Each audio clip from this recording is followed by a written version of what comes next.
ശ്രീ ആലങ്കോട് ലീലാകൃഷ്ണൻ നമ്മോടൊപ്പമുണ്ട്. ശ്രീ ആലങ്കോട് ലീലാകൃഷ്ണൻ മലയാളത്തെ സംബന്ധിച്ച്, ഭാഷയെ സംബന്ധിച്ച്, എഴുത്തിനെ സംബന്ധിച്ച്, മലയാളിയുടെ പൊതുജീവിതത്തെയും സാമൂഹ്യ ജീവിതത്തെയും സംബന്ധിച്ച് നികത്താനാവാത്ത നഷ്ടം എന്ന് നമുക്ക് ചെറിയ വാചകങ്ങളിൽ MT വാസുദേവൻ നായരുടെ അദ്ദേഹത്തിൻ്റെ പ്രഭാവത്തെ വിവരിക്കാം. ഇനി MT ഇല്ലാത്ത മലയാളമാണ് അങ്ങ് എങ്ങനെ ഓർക്കുന്നു? എല്ലാ അർത്ഥത്തിലും ഭാഷ അനാഥമായി. വ്യക്തിപരമായി ഞാൻ അനാഥനായി എന്നെനിക്ക് ഈ നിമിഷം തന്നെ തോന്നിയിരിക്കുന്നു. ഞാൻ മാത്രമല്ല, കോടിക്കണക്കായ വായനക്കാർ അനാഥരാകുന്നൊരവസ്ഥയാണ്.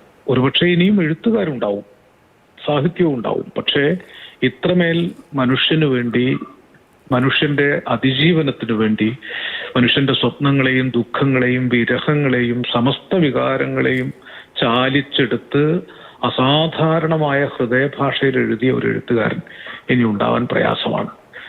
ഒരുപക്ഷെ മലയാള ഭാഷ MTയോട് കടപ്പെട്ടിരിക്കുന്നത് ആ ഭാഷയ്ക്ക് അദ്ദേഹം ഉണ്ടാക്കിയെടുത്ത ജനകീയ സമ്മതിയാണ്.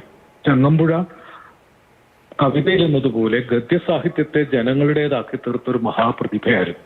രക്തം പുരണ്ട മൺതരികൾ ഞാൻ വായിക്കുന്നത് 4ാം ക്ലാസ്സിൽ പഠിക്കുമ്പോഴാണ്. എൻ്റെ ഗുരുനാഥൻ MT കുട്ടികൃഷ്ണമേനോൻ മാഷ് തന്നതായിരുന്നു ആ പുസ്തകം. അന്ന് മുതൽക്ക് ഇന്നലെയും ഞാൻ വാസുവേട്ടനെ വായിച്ചു.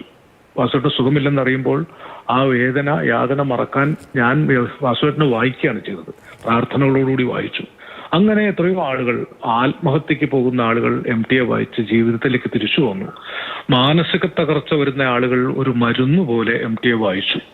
ഇങ്ങനെ ഒരു എഴുത്തുകാരൻ മലയാളത്തിൽ ഇത്രയേറെ ആളുകളുടെ ഹൃദയത്തിൽ, 4 തലമുറകളുടെ ഹൃദയത്തിൽ ഒരേ വികാര തീവ്രതയോടുകൂടി ജീവിച്ച എഴുത്തുകാരൻ ഇനി മലയാളത്തിൽ ഉണ്ടാവുകയില്ല.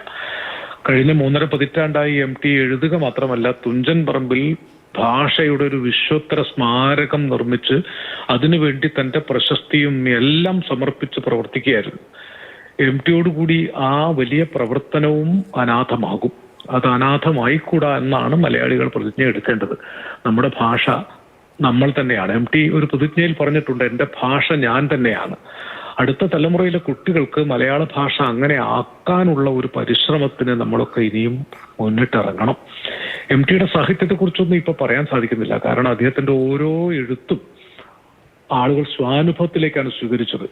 MTയുടെ അപ്പുണ്ണി ഞാനാണെന്ന്, MTയുടെ സേതു ഞാനാണെന്ന്, MTയുടെ ഗോവിന്ദൻകുട്ടി ഞാനാണെന്ന്, എന്തിന് ഭീമൻ പോലും ഞാനാണെന്ന് വിചാരിച്ചിട്ടാണ് കോടിക്കണക്കായ ആളുകൾ വായിച്ചത്. വായിക്കുന്ന നിമിഷത്തിൽ സ്വന്തം നെഞ്ച് കനം കെട്ടിച്ചുകൊണ്ട് MT ഓരോ അനുവാചകന്റെയും നെഞ്ചത്ത് കയറിയിരുന്നു. അങ്ങനെ മനുഷ്യനെ ശ്വാസം മുട്ടിക്കുന്ന വിധത്തിൽ ബാധിച്ച ഒരു എഴുത്തുകാരനായിരുന്നു.